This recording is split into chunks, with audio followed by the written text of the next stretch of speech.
In October of 2019, I got a phone call that my grandpa on my dad's side had passed away. That was a pretty decent struggle in itself. This was the first time that I'd lost someone since about sixth grade. So we traveled into East Texas to go see family and be there for the funeral.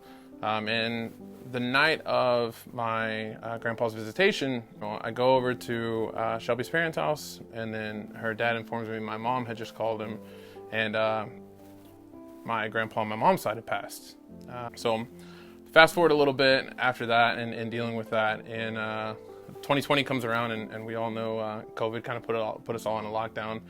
And me personally, I do not enjoy being by myself, cooped up in my home. I get a lot of life. I get a lot of energy from being around people and enjoying spending time with people that I have relationships with. And so that alone was pretty difficult, combined with the loss of my two grandparents before.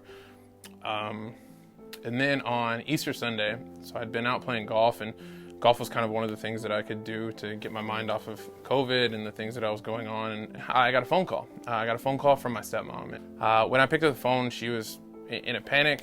She was very hysterical, and I really couldn't understand what she was saying through all of her sobbing and crying. And she handed the phone to her neighbor that was there helping at the time. And her neighbor, and I'll never forget how clear and how important it was to me, how clear this was, but her neighbor told me there's been a storm. The storm had really high winds, and a tree fell, and it landed on your father, and it killed him.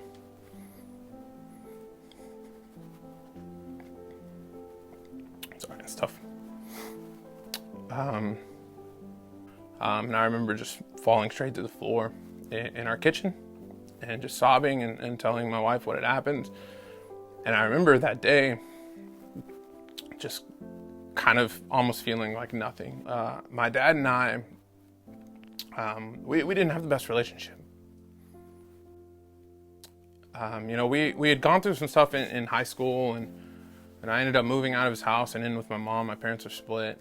And that created a pretty big rift between my father and I. And I remember thinking that, I felt like we ran out of time, right? And that was tough. Like we just now started to really try to rebuild, and then all of a sudden, a ridiculous event happens and a tree falls on him and kills him.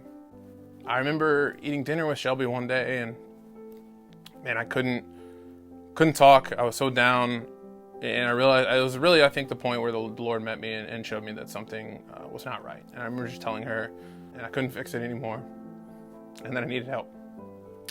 So shortly after that, we developed a game plan, and I went to see my doctor and did a test for depression and got diagnosed with depression. But the day that my dad died, I could not get the lyrics of Because He Lives out of my head whatsoever. It was, when I was sitting on our floor and then eventually kind of transitioned to taking a shower before we went to East Texas, it was just playing in my head on repeat.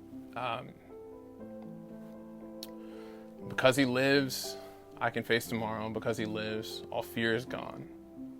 Because I know He holds the future, and life is worth the living just because He lives.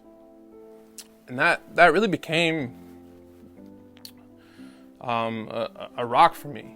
As much as I was struggling with everything, I knew that those truths were true, and there were times where I don't think I necessarily fully believed it, but I definitely knew that they were true, and that was constantly kind of in the back of my head throughout this entire time. When we would hear these promises, I had gone through them. I knew that the promises were true. But I remember going to church on Palm Sunday and hearing the lyrics. Though darkness seems to hide His face, I rest on His unchanging grace. Through every high and stormy gale.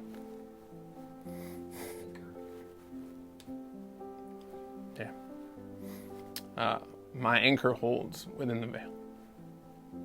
And I do feel like the rock was always there, that my faith stayed. It looked different at times, but the lyrics meant so much to me because they were so true. That should have completely broken me. I think there were times where I certainly felt very broken, and there was things that were wrong with me, and depression was very real and something that I struggled with. But it didn't break me completely. And I have the Lord to thank for that. I have the relationship with the Lord to thank for that. Throughout even the darkest times that I had and the most depressed that I felt, I never felt far away from the Lord. I'm Clint Kalinec, and in the midst of my struggle with depression, I was rooted in Christ.